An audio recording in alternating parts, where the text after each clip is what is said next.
started. Good evening, everybody. Welcome to the inaugural member meet of Speculative Futures Toronto. Speculative Futures is an international meetup group which is based in San Francisco. And this is a group for those interested in critical and speculative design, design fiction, futurism, science fiction, foresight, futures thinking, or any other incarnation of that approach. But before we launch in, we'd like to start acknowledging in the ancestral and traditional territories of the Mississaugas of the Credit, the Haudenosaunee, the Anishinaabe, and the Huron-Wendat, who are the original owners and custodians of the land on which we stand and create. Next, please. In this presentation today, we are going to cover the chapter mission, vision, values, what you can expect from this chapter going forward, this community, and you will also get to do a creative futures activity. And you'll also get introduced to a really fun virtual space and network in a very creative manner. And this is who we are, essentially. I'm Shreya Chopra. My pronouns are she and her. I am a multidisciplinary designer from India, and I'm very passionate about decolonizing design futures, especially in emerging technologies. Like many of you present over here, hi everybody. I'm also a student of strategic foresight and innovation at Oakland University. And I also work part-time as a researcher for the university and for the government. I'd also like to hand over the podium to Rachel for a bit to introduce herself. Rachel. Yeah, so I'm Rochelle. I never know how to describe myself, but essentially a designer, futurist, and strategist, kind of all blended in together. And I have a studio called Avenir, where I do design and foresight, kind of once again mashed together. I'm also a graduate of Oakland University. So I think that kind of covers me in a nutshell. Well, thanks, Rachel. It's always been a pleasure working with you, and I can't wait to our amazing future of futures of Speculative Futures Toronto. Sorry, I think I said futures twice, but I'm excited for our work ahead. The next slide is about our chapter vision. So the first thing we discussed we want to do with this chapter is to work on creating a platform for plural, diverse, inclusive, and post-colonial futures, decolonizing futures. We used the word post-colonial because we wanted to include indigenous futurisms, Afrofuturism, Indo-futurisms, any kind of futurisms or which are trying to walk away from the colonial perspectives or give voice and vision to communities that have not had that before. And then, of course, another part of it is futures literacy. So it's a multidisciplinary approach to sharing a futures mindset with others. So we hope to share resources on futures thinking. We hope to share networks, communities, and of course, provide opportunities for learning and also sharing information with each other so that you can learn from each other. And perhaps also establish a very unique identity of how Toronto thinks about futures thinking. And of course, we're going to be doing a lot of practice. So we definitely plan for doing a lot of creative making activities. We hope to have, involve Torontonians in projects ahead and have a collaborative making approach. Next slide, please. And like I said, some of the ideas that we have so far and have lined up ahead in the near future are keynote talks, studio visits, group exhibits, social meetups. Of course, we're doing this online, but hopefully we can meet outside in a park or in a nice restaurant and actually get to know each other. Definitely have some really fun games nights, board games or even futures games. Like the Thing of the Future is one of my favorite futures games. And then, of course, we can invite people, and maybe some of you can come and give workshops on your perspectives and your methodologies in futures thinking. Now, of course, it's like you said, it's a collaborative approach. So we would be sending you a sort of a feedback form after this event to hear from you what you would like to do with this chapter as well. And now I would like to hand over the podium once again to Rachel, who would be doing a futures activity with you. Yeah, so I love how I'm like on a podium. It's awesome. So on this virtual podium, we thought we could just kind of, since we're a pretty small group, we can maybe just try out a futures activity together, just to kind of act as an icebreaker. So some of you might be familiar with this futures activity, but I tried to pick one that was a little bit maybe less common. I might have just jinxed myself though, so let's see. What I thought we could test out is essentially called future thieving. So it's essentially being a thief of the future.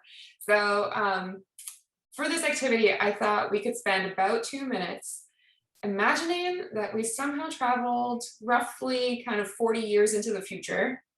And we got some time to walk around, explore, meet some people, test out new products, new services. And we're probably really wowed with this future. And then all of a sudden, we're getting whisked back to today. But right before we somehow make it back, we grab something with us to bring back. So we're kind of curious to get the ball kind of rolling and thinking in your minds about, if you were to travel 40 years into the future, what is it that you would grab to bring back to today's society? And start thinking about why it is that you would have grabbed that thing. And if it helps, you can think about maybe the future of Toronto, right? Maybe it's going to be something that's going to help, broadly speaking, with the future of the city. So does anyone have any questions, or does that feel, I mean, it's pretty straightforward, but everyone's good, thumbs up, because then I will give you like 2 minutes to think it through. I'm sure you've already started thinking. But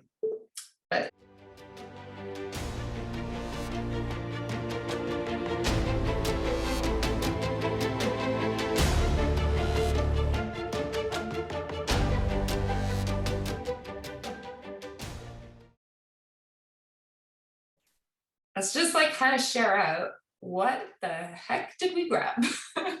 And also, why did we grab what we did?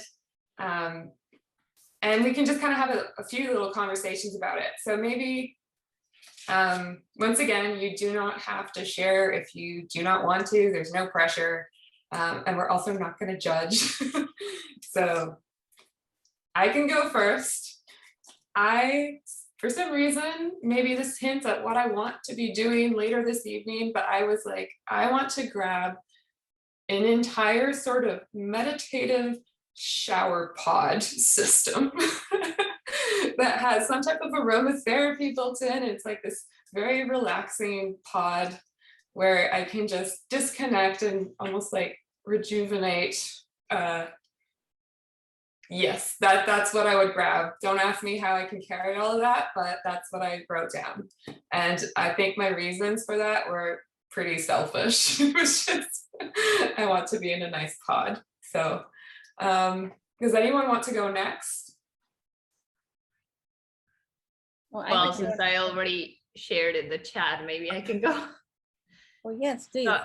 I thought of a smart climate suit. So kind of like a diving suit, or even like, you know, fashion dress or something like that. But that's where like bioengineered, biodesigned, smart fabrics that kind of adjust to like drastically changing weather conditions. So I thought of that. Yeah, no, that's awesome. And like probably very, very much more relevant than my little narcissistic pod. Yeah. Does anyone else want to share? I can go. I don't see a hand raise feature, so I hope that's okay. I thought of climate change initially first, but I was thinking what kinds of things might exist that could actually make an impact on a lot of people that could be brought back. So the best thing I could think of that would kind of enact people to make a change in their day-to-day or feel empowered that they can act would be a newspaper with some kind of headline of either something horrible or something good to either give them hope or pressure them to change. That's and also, awesome. it would say, 2040. So I would also get to be like, see, I told you I time traveled. Yeah, I'm telling you, it's not Photoshop. It's real. Awesome. Anyone I can else? probably go next. Yeah. I would probably grab one of the most popular characters from the metaverse and bring it to this world so that, probably if that character made a lot of money, then probably I would be able to make a lot of money. Wow. Yeah, I guess. Kind of almost like a reverse engineering of sorts. Yeah. I just had this lying around on my, it's basically just a book cover. Oh, yes, yes. Without the book in there because it was annoying to read it with this little jacket.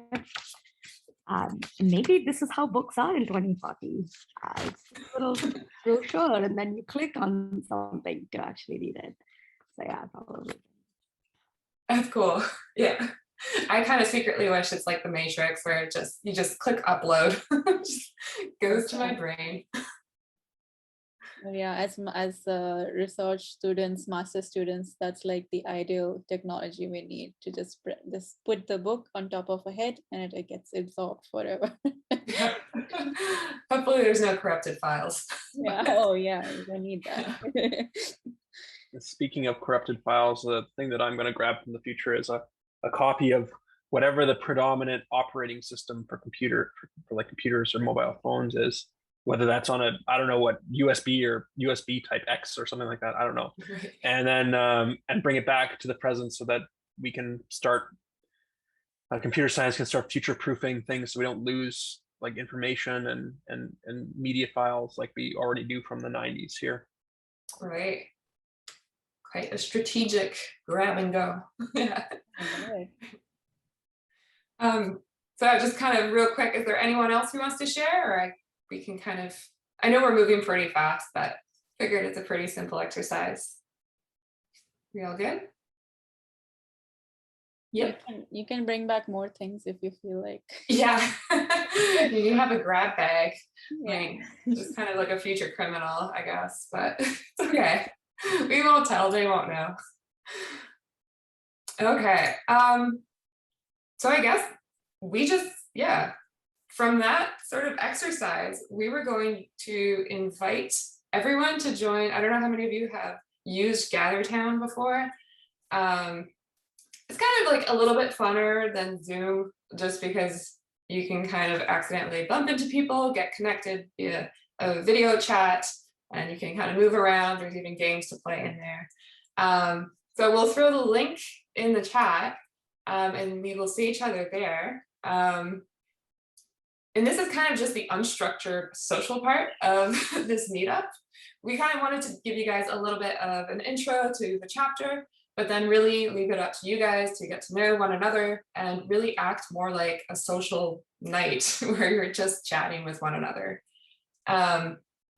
And yeah, we were just going to leave the room open in Gather.town for as long as you want to stay. I mean, we're not going to check, but hopefully if you guys really hit it off, you could stay there until 2 in the morning if you wanted to. No one's going to tell, but there's no expectations. Stay as long or as little as you want to. So that's Gather.town. And like Shreya had mentioned earlier, we'll be sending out a survey. You'll most likely get it in your inbox tomorrow, but just to get a little bit like feedback as to what it is that you actually want this chapter to do. If you have any ideas for like futures activities that you would like to test in this sort of group, and you can always contact us with this email address. or directly on Instagram. And that is that. So any questions before we kind of end the Zoom and see each other in Gather.town?